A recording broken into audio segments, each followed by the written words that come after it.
Welcome to another episode of Equity Mates, a podcast where we explore what's possible in the world of investing. If you've just joined us for the first time, a huge welcome.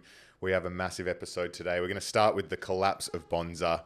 We're then looking at some of the learnings coming out of the earnings season in the US and closing out with another Pimp My Portfolio with Dawes.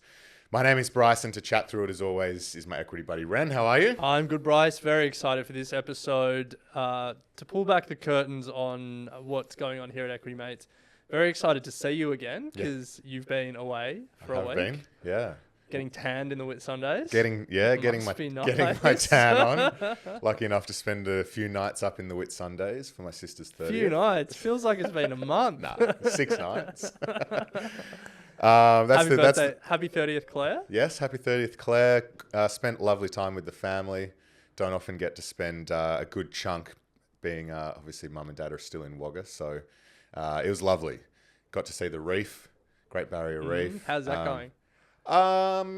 That's what they say in the papers. There's a fair bit of bleaching. But look, overall, I really enjoyed the experience. Saw some great fish, and there was still some colour in parts. So I think it's actually been on my bucket list, something to do before it was just completely annihilated. So yeah, I got it done. That's sad. I know. Anyway, let's get into it because while you've been gone, plenty of news has been happening. News and markets.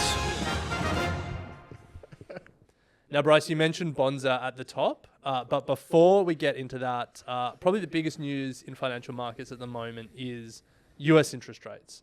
The Fed met last week and they have agreed they're not going to raise rates. Holding rates steady. Yes. They do admit, though, that inflation is a little bit higher than they thought it would be at this point in time. Yeah, it's like mixed news. So they said it's stubbornly high. It's not going down as fast as they want. They're going to hold rates steady. But Jerome Powell did come out and say he still thinks the next move is down, just not as soon as he thought it would be. This guy's a political mastermind. Do you reckon? Yeah. I reckon, like, I think he's just saying the right things. He's very calculated. I think we need to, and this is going to get me cancelled, but if they orchestrate a soft landing here, we need to give him some credit. I think he already deserves credit. Though. Okay. I think he's done an incredible job. If you look at where they are, we know this last mile is very difficult. Very difficult. But he went pretty hard pretty early. Yeah, like he's done the right thing. Yeah, absolutely. Yeah. Now, it's important, when I was reading about this morning, the words from our JP Morgan Asset Management quarterly briefing were ringing in my ears, which was no one's going to cut before the US cuts, because if the US are holding or raising and other central banks are cutting, what that's going to do to that country's currency is just not really palatable. So JP Morgan Asset Management's view was no one cuts before the US cuts, and it's just like, as Australians, if they're right, we should keep that in mind and temper our expectations accordingly. Well, Ren, all eyes will be on the RBA tomorrow when they meet to discuss interest rates. Yeah. So head over to our Instagram. We'll certainly do something when the RBA announce. Absolutely. But the biggest business news story back here in Australia has been Bonza. Has collapsed. It's quite timely as well. When we flew into Proserpine, which is the local airport up there, it was packed with Bonza planes, and I'd never flown Bonza, and I even went searching flights between the routes that we generally take, Sydney to Melbourne or whatever. They don't do that route, I don't think. Yeah, they also aren't. So let's start at the beginning, because even in what you just said there's a couple of unique aspects of their business model that didn't quite work. So started operations on the 31st of January 2023. It folded at the end of April 2024. So it lasted 15 months. And this is a low-cost airline, by the way. Yes, Bonza Airlines, low-cost airlines. For Australia, that's their tagline. But the two things that what you just said there flagged, first of all, they weren't flying in and out of the major cities. They were trying to fly regional routes, underutilized and unserved routes between regional and domestic cities through a point-to-point network model similar to that of Ryanair in Europe. Mm-hmm. So that's the first aspect of their business that ultimately didn't work. Australia isn't Europe, and it turns out Wagga to Gold Coast isn't Manchester to Milan. Yeah. Yeah. This is something I was thinking about when it was on the news. It's just like, did they not model this? Well, I'm Like- sure they did. I think the investors behind it. I read about them a while ago, and this is from memory, so it could be wrong. But I think they're like a Miami firm, but they backed a low-cost airline who did something similar in Canada, and it actually kind of worked over there. Right. So they thought they could pick it up and do it At down here. least put in Sydney to Melbourne. At least. Well, as And- we shared on our Instagram maybe a week ago, most valuable airline Exactly. route, Yeah, Sydney to Melbourne. Exactly. Throw it Yeah. in there. Maybe they didn't get the airport spots because we know the I think challenges that's that part of it, yeah, the challenges that Qantas pose with Qantas, Jetstar, Virgin, like it's ultra competitive, high cost. High cost, yeah. So they probably need to wait for Badgerys Creek to open here in Sydney, but too little, too late. Yeah. Now, so that's the first aspect where they were serving. The second aspect is you weren't going to find their flights on any Google Flights or Momondo or any Never. Flight Matrix. No, you weren't, because you had to download their app and search for flights directly. Yeah, This is something I was saying when we landed, and I said to Harriet, my wife, I said, I've never seen them pop up on a flight aggregator. Yeah. It's because you had to download the Yeah, app. yeah. They specifically weren't aggregated. That's what I'm telling That you. is Yeah. so That was part silly. of their business model. So I did download the Why? app. Well, because I actually thought they were flying to regional centres. I thought they were doing a Rex. So it was like they would fly Sydney to Parkes. And so, if I was going to Forbes, then I could fly to Parkes. But then I realised when I downloaded the app and searched, it was not. It was, No, it's like Parks to Wagga. Yeah, exactly. Yeah. Yeah. But they didn't go to Wagga. Did they not go to Wagga? No. Oh. Couldn't get to Wagga. It was the other part of the model was it was highly concentrated on Queensland. Okay. Yeah, very like 12 or 13 stops in Queensland or something like that, and then missed pretty other significant regional areas in Australia. I mean, I'm sure they modelled that. Southeast Queensland, growth area. Wagga to Sydney, get it done, honestly. Anyway, so this has just reminded me that airlines are a terrible business. And here's my big call. I will never invest in an airline in my Oh, life. Warren Buffett over here. No, Warren Buffett did invest in Well, he airlines. said he wasn't. Yeah, I pulled out a couple of Buffett quotes. So about investing in airlines. This is from his 2007 letter. Indeed, if a far-sighted capitalist had been present at Kitty Hawk, he would have done his successors a huge favour by shooting Orville down. So that's the Orville Wright, when he first flew. Yeah. And then another Buffett quote from another letter. Investors have poured their money into airlines and airline manufacturers for 100 years with terrible results. It's been a death trap for investors.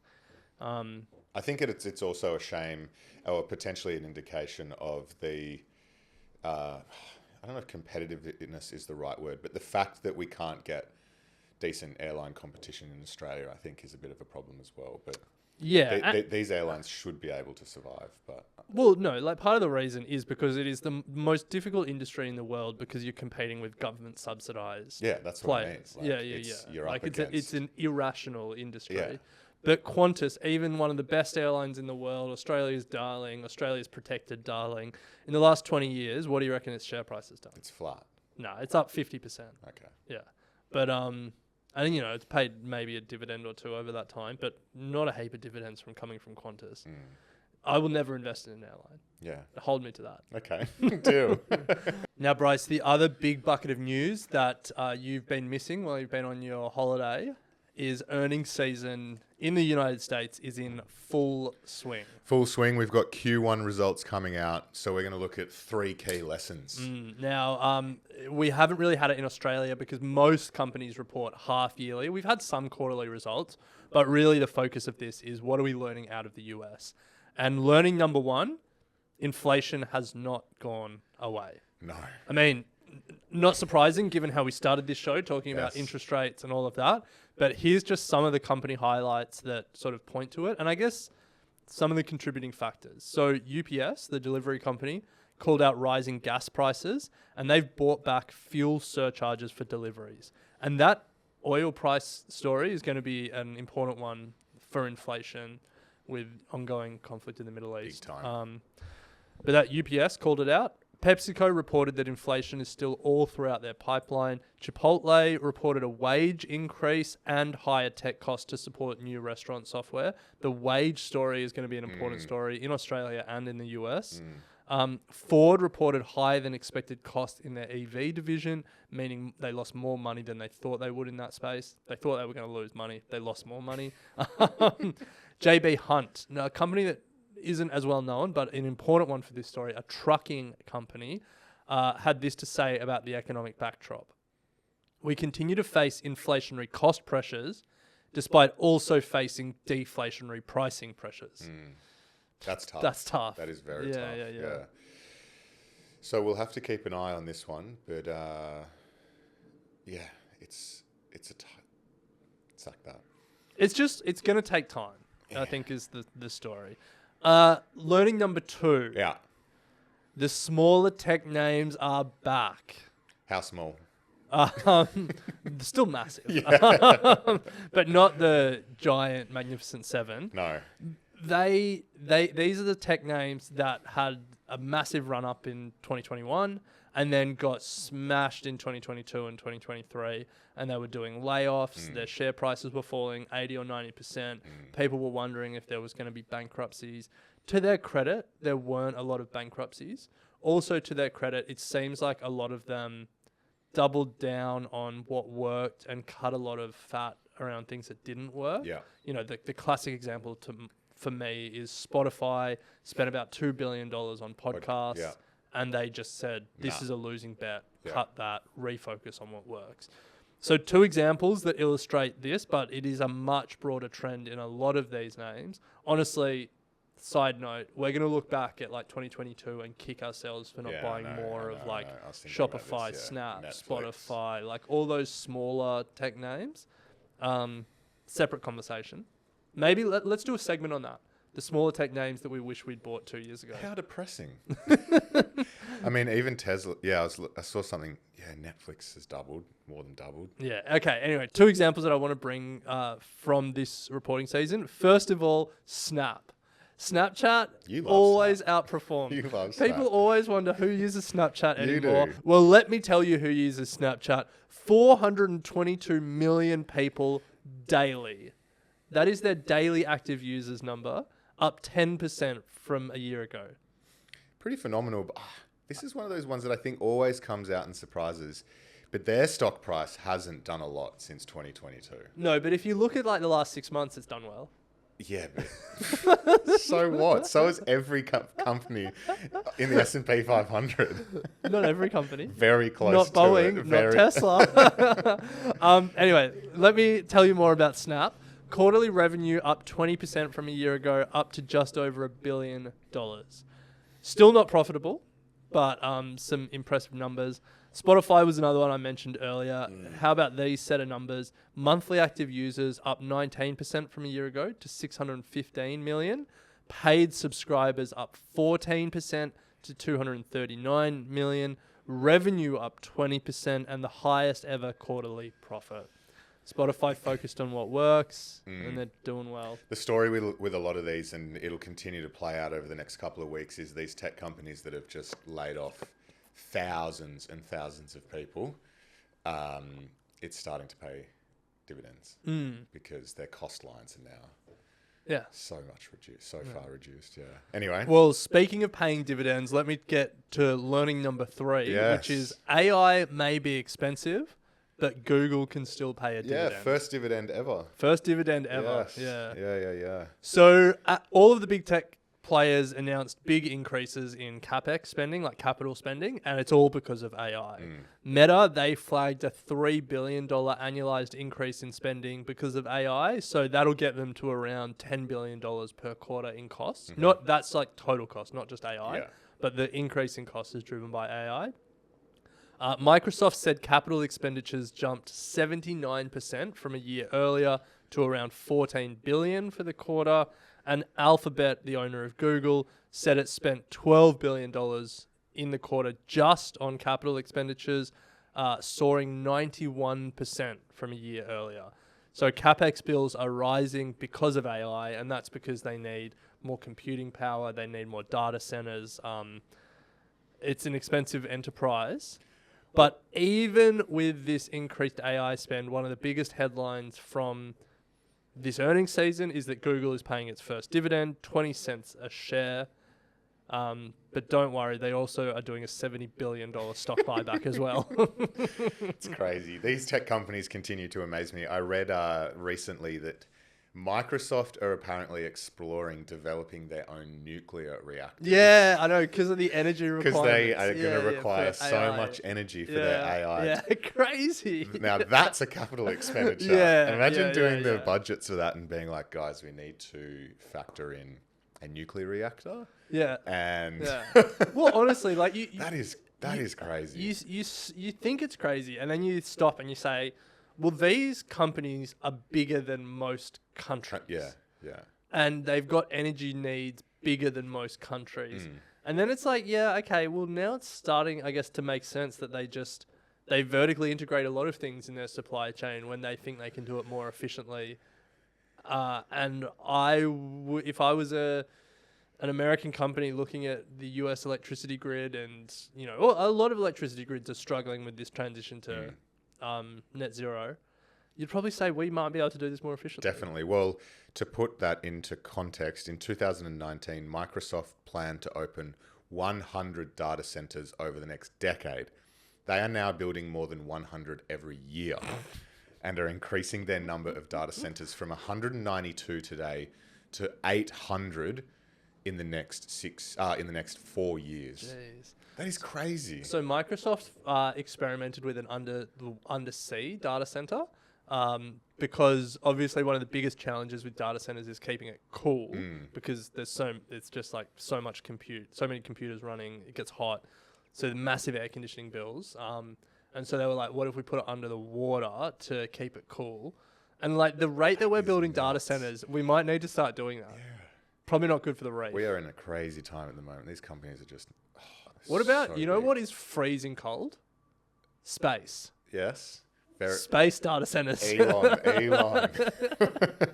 All right, before we go too deep down this rabbit hole, anyway. let's pause here. Let's take a break. We'll keep you up to date with what's happening in earnings season on the podcast, through our email, and on Instagram. So make sure you're subscribed. All those links are in the show notes.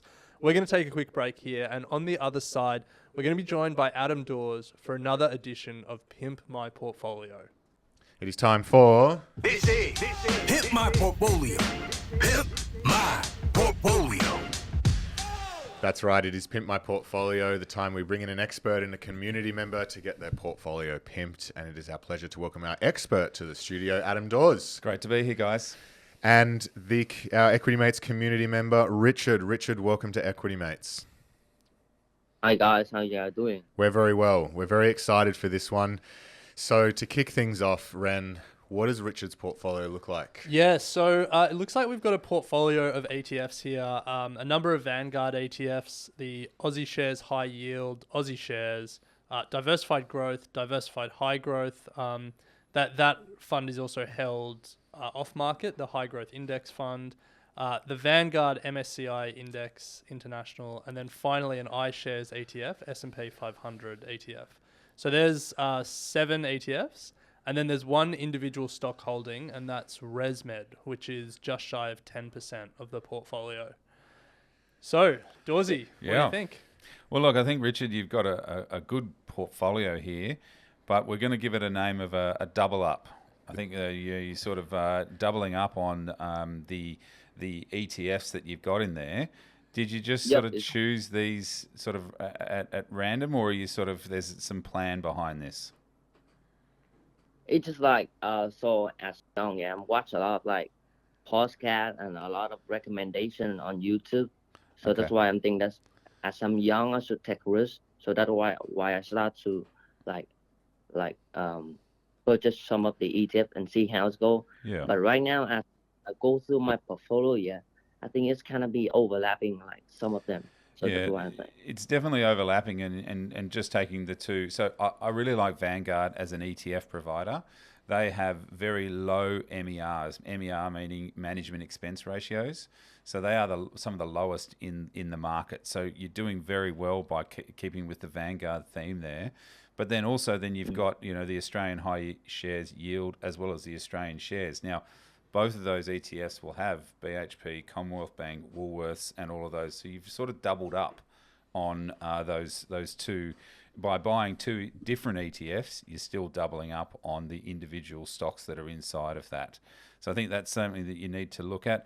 And then obviously the Vanguard Diversified Growth and the high growth side of things, that's obviously, you're wanting to grow the portfolio. So I think that's in the right space. That looks good. But over then again, you with the diversified growth, you're doubling up again in each individual sector. So you need to look at the portfolio, especially ETFs. You can go online and do ETF fact sheet, and you actually look at the fact sheet that the ETF, so Vanguard, VAS, and look at the fact sheet, and it'll give you all of the holdings that you've got in there. And so what I'd recommend is that you print out or looking at on the screen of the different ETFs that you've got and seeing your double ups there, seeing how those weightings are going to be affected. And I think that's really, really important to start with. Really like ResMed, I think you'll do okay. I suspect you're in profit on ResMed, is that correct? Yep. Yeah, good. So keep that. So that's fine. And certainly the iShares S&P 500, you probably would have done quite well. How long have you held that one for? Which one is that? IVV.